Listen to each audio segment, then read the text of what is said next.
मुझे तो लगा था कि अब आज हमारा काम थोड़ा कम हो जाएगा, बोलने और इस तरह के प्रेस वार्ताओं के संचालन और प्रश्न उत्तर की जिम्मेवारी मेरे कंधे से हट के अब आरसीपी बाबू के कंधे पर और उदय जी के कंधों पर आ जाएगी।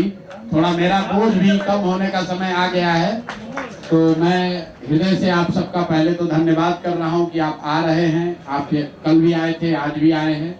फिर से एक बार आरसीपी साहब का धन्यवाद कि कल इन्होंने जन सुराज के इस कारवां का हिस्सा बनना तय किया है, और उदय जी का हृदय से धन्यवाद कि जन सुराज बनाने में पिछले 2-2.5 बरस के मेरे संघर्ष में हजारों साथियों का सहयोग रहा है, लेकिन उसमें एक बहुत बड़े साथी, बहुत बड़े मेरे बड़े भाई जो रहे हैं, उदय जी का उनका साथ रहा है। आज विधिवत तौर पर, औपचारिक तौर पर ये परिवार का हिस्सा बन रहे हैं, तो स्वाभाविक है, उम्र में भी बड़े हैं, अनुभव में भी बड़े हैं, तो इनको सब लोगों ने मिलकर जन सुराज की जो 150 सदस्यीय कोर कमेटी है, उसमें बहुमत से नहीं, सब ने मिलकर एक साथ तय किया कि उदय जी ही इस पार्टी के नेशनल अध्यक्ष, राष्ट्रीय अध्यक्ष, पहले राष्ट्रीय अध्यक्ष होंगे। तो मैं अपनी ओर से, अपने सारे जन सुराज के साथियों की ओर से आपका अभिनंदन करता हूं, स्वागत करता हूं। और जो मंच पर आपने देखा, जो परिचय मुन्ना जी ने कराया, हमारी कोशिश जो पहले थी वही आगे भी रहेगी कि ये मंच और मजबूत होता जाए। इस मंच पर बैठने वाले लोगों की जो ताकत है, उनका जो कैरेक्टर है, यहाँ पर सबसे बड़े कानूनविद इस मंच पर बैठे हैं। यहाँ पर सबसे बड़े आईएएस और आईपीएस परिवार अगर कोई एक परिवार होगा तो वो उदय जी का परिवार है। जो यहाँ पर अध्यक्ष मनोज भारती जी हैं, शायद मुझे लगता है कि अनुसूचित जाति समाज से इनसे ज्यादा प्रखर एकेडमिक रिकॉर्ड शायद ही किसी का होगा। बगल में अफाक साहब बैठे हुए हैं, उनके बगल में रामबली चंद्रवंशी जी हैं, उनके बगल में आर.के. मिश्रा जी बैठे हुए हैं, जो भी साथी बैठे हैं। प्रशांत किशोर की भूमिका इतनी ही है कि इस मंच पर बैठने वाले लोगों को की संख्या, लेकिन संख्या से भी ज्यादा उनका जो चरित्र है, उनका जो कैरेक्टर है, जो सामूहिक नेतृत्व की बात कही गई है, सामूहिकता की जो हम लोग बात कहे हैं, उस बात पर हम लोग ईमानदारी से प्रयास करते रहेंगे। प्रशांत किशोर समय के साथ धीरे धीरे इसमें छोटे होते जाएंगे, और जो मेरे साथी हैं ये हमसे बड़े होते जाएंगे। मैं हमेशा आपको कहता हूं, हमसे बहुत ज्यादा काबिल लोग, मेरे से बहुत ज्यादा काबिल लोग इस राज्य में हैं, जो इस दल को बेहतर चला सकते हैं, इस राज्य में बेहतर कर सकते हैं।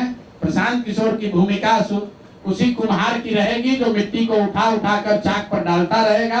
तो कल से मैं अपनी यात्रा शुरू कर रहा हूं, और दल को चलाने बनाने की सारी जिम्मेवारी जो है वो उदय जी की है, आरसीपी साहब की है, और हमारे साथ जुड़े हुए साथियों की है। मैं सबका तहे दिल से शुक्रिया अदा कर रहा हूं, और आपसे और आपके द्वारा बिहार की जनता से एक ही वादा कर रहा हूं कि जो आपको मैंने विश्वास दिलाया है, जिसको भी चुनकर लाएंगे उसको जैसे दही को मथ के मक्खन निकाला जाता है, वो मक्खन ही निकाल कर लाएंगे।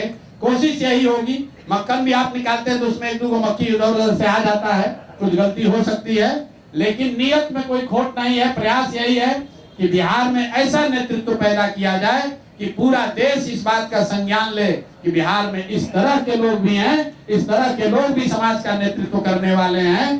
खाली शर्ट के ऊपर गंजी पहनकर खिलौनी करने वाले लोग ही बिहार का प्रतिनिधित्व नहीं करते हैं। ये मंच, ये छोटा सा मंच उस बात का गवाह है कि एक से एक पढ़े लिखे विद्वान, एक से एक इंटेलेक्चुअल, अपनी क्षमता से, अपनी ताकत से जीवन में हासिल करने वाले लोग आपके सामने बैठे हुए हैं।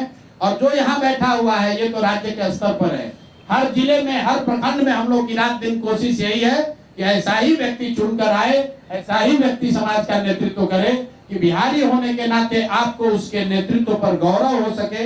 इसी के साथ मैं अपनी बात खत्म कर रहा हूं। आप सबका बहुत बहुत धन्यवाद। हमसे कोई सवाल मत पूछिएगा, सवाल की बारी और बातचीत की सब बारी आज आरसीपी साहब की है और उदय जी की है। तो उदय जी अगर आप चाहें तो ये बोलेंगे आप, एक बार मैं चाहूंगा आरसीपी साहब अब आगे सवाल जवाब सब इन्हीं से कीजिएगा। आरसीपी साहब पर सवाल वाला आप लोग नया बनाए भी होंगे कल के बाद, रात भर सोचने उछने के बाद। तो हमारी शक्ल देखिए, हम कोई तैयारी करके आते हैं हम ना नोट लिखते हैं ना स्पीच तैयार करते हैं, मन साफ है, नियत क्लियर है, जहाँ काम होता है वहां चले जाते हैं। कल भी कोई तैयारी से नहीं गए थे। कल तो कल्याण बिहार में पुलिस वालों ने ये दिखाया कि क्यों बिहार में लोग अधिकारियों के जंगल राज की बात कर रहे हैं। कोई आदमी, आप बताइए, इतने पत्रकार बंधु आप हैं, किसी गांव में जाने के लिए परमिशन की बात आज तक हम लोगों ने सुनी नहीं थी। मैं और आरसीपी जी ये बात कर रहे थे कि हम लोग भी बिहार की राजनीति के शीर्ष पर रहे हैं, जहां से ये पूरी व्यवस्था चलती थी। आज तक बिहार में ऐसा नहीं होता था कि किसी दूसरे राजनीतिक दल या नेता को कार्यक्रम न करने दिया जाए। ये नई और नीतीश जी का सम्मान है। मैं कह रहा हूं, नीतीश जी नेता के तौर पर कभी उन्होंने ये नहीं किया कि विरोधी दल का नेता कोई कार्यक्रम, राजनीतिक कार्यक्रम न कर सके। ये दिखाता है और हमारी बात को पुख्ता करता है कि नीतीश कुमार इस सरकार को नहीं चला रहे, क्योंकि नीतीश जी का पूरा इतिहास देख लीजिए। 20 साल में नीतीश कुमार ने कभी अपने राजनीतिक विरोधियों का कार्यक्रम नहीं रुकवाया। अगर ये हो रहा है, चाहे वो मेरा कार्यक्रम हो, आरसीपी जी का कार्यक्रम हो, राहुल गांधी का कार्यक्रम हो, तो ये बताता है कि कहीं ना कहीं कमान और कंट्रोल दोनों नीतीश कुमार के हाथ से चला गया है। और कुछ दरबारी और अधिकारी वो अपनी समझ से वो वरना आप समझिए, नीतीश कुमार ने कल्याण विभाग के लिए काम नहीं किया है, ये तो कोई नहीं कहेगा। हमने कल कैमरे पर कहा कितना बढ़िया सड़क बनवाए हैं, पेड़ लगवाए हैं। नीतीश कुमार के स्वजातीय, नीतीश कुमार के संबंधी सब उनके गांव में है।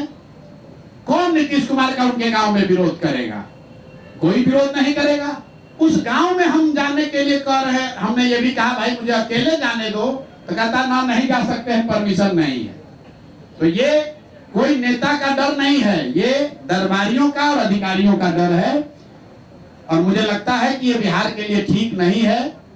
ये नई बिहार में बहुत सारी तरह की समस्या हम लोग के पास है, लेकिन इस तरह की राजनीति कभी बिहार में नहीं हुई है कि अपने प्रतिद्वंदी को, अपने राजनीतिक विरोधी को आप कार्यक्रम न करने दिए। ये नई चीज शुरू हो रही है, ये गलत है। और कहीं ना कहीं इससे ज्यादा नुकसान नीतीश कुमार ही का हो रहा है। अगर हम कल कल्याण बिहार गांव में गए होते तो संभव है कि आप लोग इसका नोटिस भी नहीं लेते। संभव है कि 4 नीतीश कुमार के समर्थक हमारा विरोध भी करते, लेकिन ये बेवकूफ पुलिस वाले रोक के अपना ही मिट्टी पलीत किया। अब पूरे बिहार में लोग बात कर रहे हैं, भाई ऐसा क्या बात है कि प्रशांत किशोर को गांव में नहीं जाने दिया? जरूर कुछ दाल में काला है।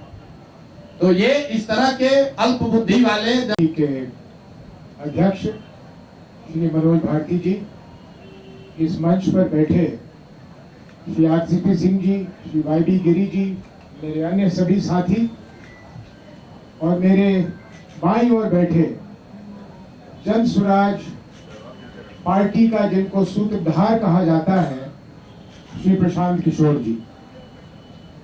इससे पहले कि मैं आगे की बात करूं, मैं थोड़े अतीत की बात कर लूं। मैं बहुत दिनों से राजनीति में हूं। 1977 में जब मां राजनीति में आई थी, मैं बहुत बच्चा था, लेकिन मैं उस समय से राजनीति में हूं। बहुत लोगों से मेरा ये सौभाग्य रहा कि उनसे मेरा परिचय हुआ, मैंने उनको देखा, मैंने उनको जाना। लेकिन मैं पूरी ईमानदारी के साथ यह कह सकता हूं कि जो चिंता मैंने प्रशांत जी में देखी बिहार के प्रति, उसका वर्णन करना शब्दों में संभव नहीं होगा। कल्पना कीजिए कि एक व्यक्ति जिसको दुनिया की हर वो ख्याति, हर वो सुख प्राप्त हो जो अपनी बची हुई जिंदगी जो लंबी हो ईश्वर की कृपा से ऐशो आराम में गुजार सकता था, उसने हम लोगों के साथ बैठकर इस कल्पना को बनाने में लग गए कि बिहार में कैसे एक परिवर्तन हो सकता है बिहार के भलाई के लिए। हम लोग कुछ ही साथी थे और वार्ता से बात निकली कि हम बिहार में एक अभियान चलाएं। अभियान की जब बात आई तो मैं थोड़ा सा सहम सा गया था, क्योंकि उम्र को ख्याल ध्यान में रखते हुए मेरे लिए संभव नहीं था कि जो कल्पना की जा रही थी वो मैं करूं, लेकिन प्रशांत जी आगे बढ़ के उन्होंने कहा कि ये काम हम करेंगे। यकीन मानिए हम लोगों को भी उस समय में इतना यकीन नहीं था कि क्या एक व्यक्ति इस तरह से कर सकते हैं। उन्होंने जो किया है सबके सामने है, उसे दोहराने की जरूरत नहीं है, लेकिन एक तारीख कायम की है। भविष्य में जहां जन स्वराज पार्टी पहुंचेगी वो भविष्य के गर्भ में है, लेकिन जो वर्तमान में हमने होते हुए देखा है उसको एहसास कर लेना, उसको ग्रहण कर लेना, ये अपने आप में एक हम लोगों के लिए सौभाग्य है।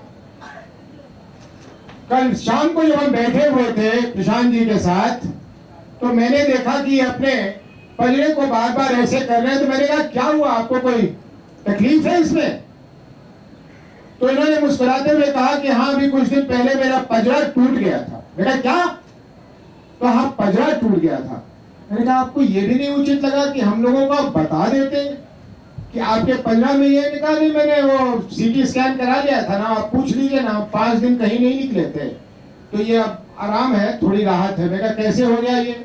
उन्होंने कहा भाई गाड़ी से लटक के हम लोगों का अभिवादन कर रहे थे, तो किसी ने दरवाजा दबा दिया तो इनका पजड़ा टूट गया। अब कल अगर मुझे पता होता कि इनके साथ ऐसा हुआ है, तो कल ये जहां गए थे वहां मैं इनको जाने ही नहीं देता, क्योंकि इन्होंने कहा कि ये मुझसे छोटे हैं, तो मैं बड़े होने का अख्तियार भी कभी कभी इस्तेमाल कर लेता हूं, और कल कर लेता कि अगर ये मुझे पता होता कि इनको चोट है तो मैं नहीं जाने देता। तो इनकी संकल्प, इनकी दृढ़ता आप लोगों को नजर आएगा। जिस तरह के लोगों को प्रशांत जी की मेहनत ने जन स्वराज अभियान के साथ जोड़ने का काम किया है, मैं नहीं कहूंगा कि प्रशांत जी ने उनको जोड़ा है। जन स्वराज अभियान जिस मकसद को लेकर चल आए, आप सबका बहुत बहुत धन्यवाद। हमें आने में थोड़ी देर हुई, इसके लिए आप हमें माफ करें। जैसा कि आप सुन चुके हैं, आज का दिन हमारी पार्टी के लिए एक बहुत महत्वपूर्ण दिन होने वाला है, और आज आप जिस शख्स को हमारी पार्टी से जुड़ते हुए देखेंगे और हमारी पार्टी में एक उच्च स्थान प्राप्त करते हुए देखेंगे, उनको आप सब बहुत पहले से जानते हैं। उनका एक छोटा परिचय ऑलरेडी आपको दिया जा चुका है किशोर कुमार जी के द्वारा, लेकिन मैं चाहूंगा कि आपके स्वागत के बाद मैं बाकी कार्यक्रमों के लिए पार्टी के प्रणेता प्रशांत किशोर जी को पहले दूं, जिससे कि वो आपको आज के स्पेशल इवेंट के बारे में। गोल जहां 27 वर्षों के सफर में 17,000 से भी अधिक छात्रों ने डॉक्टर एवं इंजीनियर बनकर भरे सफलता की ऊंची उड़ान, जहां साधारण छात्र भी असाधारण सफलता प्राप्त कर बना रहे इतिहास। दूरदर्शी शिक्षाविद श्री विपिन सिंह के मार्गदर्शन में मेडिकल एवं इंजीनियरिंग के लाखों छात्रों के लिए आशा की किरण के रूप में गोल्ड रिजल्ट फैक्ट्री